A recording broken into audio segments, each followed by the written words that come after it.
what's up guys? Eddie Koshar from Ohio Warrior Elite Personal Training. I'm here today to talk about the keto diet. Super popular right now.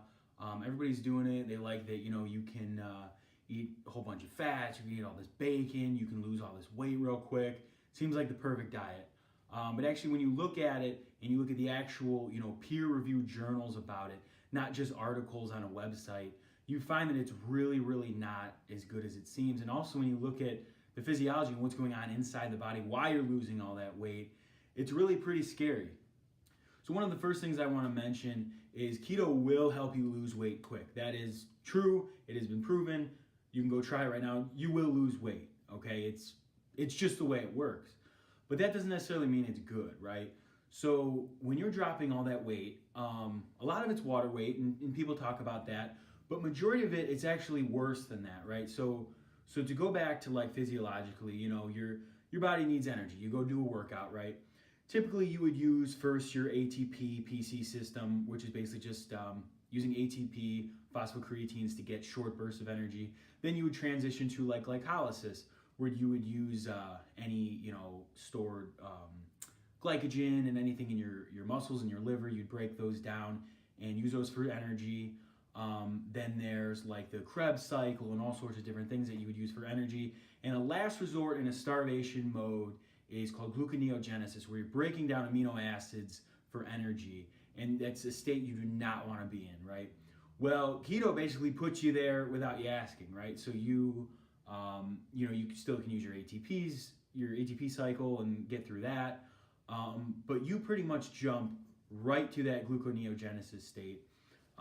Because your body has no carbs to work with, right? So what's scary about that is now you're breaking down amino acids for energy, and when you do that, you're losing muscle mass, right? So even if you say, oh, I don't really care about muscle mass, I just want to lose weight, this and that, it's still not good, because you got to think your heart is a muscle.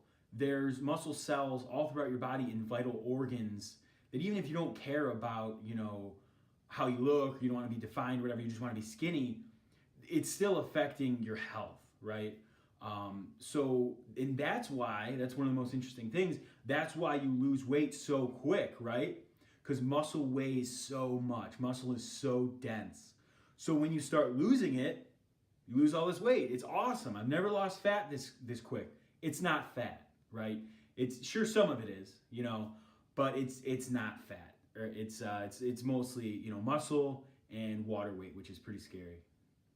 Some of the other things I want to talk about with keto are just some of like the effects that can happen to your body with your organs and stuff like that. So it's number one, it's really stressful on your gallbladder. A lot of people get diarrhea when they first start it, because your gallbladder is responsible for secreting fluids into your small intestine to help break down fats.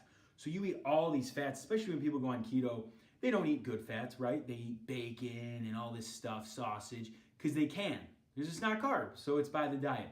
But now you're stressing your gallbladder to an extreme, and it's just really not good for it, right? It's not made to consume that amount of fat. If you watch my macro video, you should be aiming for like 20% of your daily caloric intake from fat, and it shouldn't be from, a lot of it shouldn't be from saturated or trans sources, and most of the time people do. They'll go and buy a cheeseburger and take off the bun, and that's loaded with trans fat. But because they took off the bun, it's okay. So it's just kind of a flawed mentality. A couple of the other things, people can experience fertility issues, hormone imbalances, low energy. The other thing is people can have severe dehydration from a state called ketoacidosis. Now, it is a bit more rare. It doesn't happen. It's not going to happen to everybody, but it can happen if you're really going extreme with it. You're doing it for a while, and some people's bodies are just predisposed to it. So there's really a lot more dangers to it than people think. So one of the other things to consider with keto is, and you may have heard of it, there's a real high expectancy to regain the weight that you lost, right? And the other thing too is, if you think about it, remember I talked about you're losing muscle, right? How hard is muscle to put on? We all know that. So now all the muscle you've had, you've lost. Now you start eating carbs again for whatever reason, and because the diet fails or plateaus or whatever, you start eating carbs again. Now you instantly get back to the weight you were at, but it's all fat. right? Because you can't put on that muscle, you've lost it. It's gone. You need to work on rebuilding it. So it's really, really dangerous. You got to think about it before you go into it, because you could put yourself into a state where you just can't get back what you had, you know? The other thing to consider about keto that is, if you care about like your athletic performance, if you care, if you're in a sport, if you just even enjoy going to the gym, you're gonna have a reduced athletic performance, because you need carbs, you need insulin to build muscle to really perform at your high level. Now, sure, if you go on the treadmill at a moderate rate, get your heart rate up to 60%, 70% of your max heart rate, you may not notice those effects, right? But I'm also going to make a video in the future about how the whole fat burning zone is a myth. And so definitely look out for that one in the future, because that's actually interesting. So it has been shown that, HIIT training and high intensity stuff is really where it's at if you want to have good athletic performance, heart and lung capacity, and just, general fat loss, right? So when you're not having the carbs, you don't have the insulin. So insulin is an anabolic hormone, right? It helps grow things, right? So if you completely take it away or decrease it, you're really sacrificing, your muscle growth. Without the carbs for energy, you really can't perform at high levels, because your it's confused. It's trying to break down these muscles for energy because it wants energy, but it takes a while, right? It's not as quick as, carbs and sugars. It's not right now. It's got to break down these amino acids. It doesn't want to do this, So by doing that, you're also putting it in a state that it's just not meant to be in, right? So it's just really bad in general.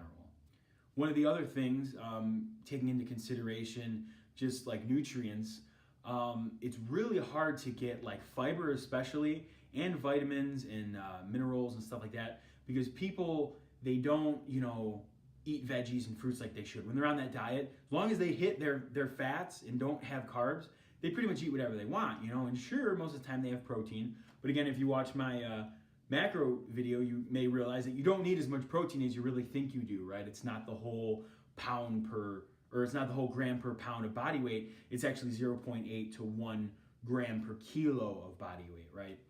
So, but going back to what I was saying, when you're decreasing the amount of like breads you're eating and carbs and stuff, those are high in fiber. You make it so much harder to get the fiber in, because nobody wants to eat that many fruits and veggies, and they just don't, because it's not in the keto diet, or at least it's not in most keto diets.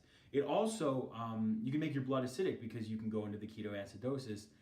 I mean, having acidic blood has thousands of detrimental effects that you just don't want to have, and it puts you there within the first probably week or so.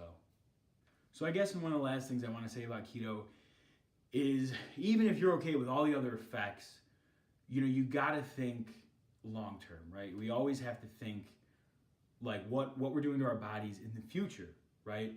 So by increasing the amount of fats you're eating, you are putting yourself at so much more risk for, cardiovascular disease, for stroke, for diabetes, for all sorts of different diseases that can ensue. And it's not worth it just to lose some weight just to fit in a dress, or just for a competition or something. It's just, it doesn't make any sense with all of the ill effects that can happen. And they happen and they unwind, and one thing after another. And before you know it, you put on all the weight you lost, you can't get the muscle you had, you don't have the energy, you have hormonal imbalance, you may have to start taking sorts of medications. I mean, it's just not worth it. And there's been studies upon studies that show that there is literally no difference between a strict keto diet or a strict, low carb or medium carb diet. I mean, it's not worth it. But the reason that people comment and talk about the huge gain or the huge losses with keto is because people like extremes, right? So they like these big things, they like these fads, they like these infomercials with these, crazy devices that make you lose weight and all this stuff. They like it because they purchase it and it's expensive and they want to justify their purchase. They like these extremes, right? So when you do these crazy fad diets, they want to justify it. And they don't want to try something that's been around forever, because it's boring, right? But this cool new keto diet that Stacy at the office lost 10 pounds in her first week, man, I want to try that. But even though I got 40 different problems that now are wrong with my health, it just doesn't make any sense. So it's having said all of that, to recap, it's not worth it. And I just don't think that I wouldn't put any of my clients on a keto program. It's not worth all the negative effects that can happen. So to wrap up, I mean, obviously I'm a bit biased, right? I obviously don't like the diet. So I'm not going to include the good things, if there are any, that can happen, right? Because I'm not interested in them, because to me, the bad things outweigh the good. But you could research and type in, good things about keto, and there'll be stuff that'll come up, right? But I really encourage you to try to find peer-reviewed articles in scholarly journals and find things that are actually backed by medical science, not just somebody with some sort of, fly-by-night weekend certification. It's not healthy for you. But by all means, I'm open to all opinions. So leave anything in the comments if you think there's anything I should consider in further videos. Because I do like knowing a lot. I think that's what's great about science, is it's always evolving. And a set and rep scheme that makes sense for all of us today might be totally wrong tomorrow. So it's always good to see different sides of everything. But I just think, knowing the knowledge I have from all of the certifications that I have and the medical background I have, it's really not worth it. But if you like this video, give it a like, subscribe if you want to see further content from me, and thanks for watching.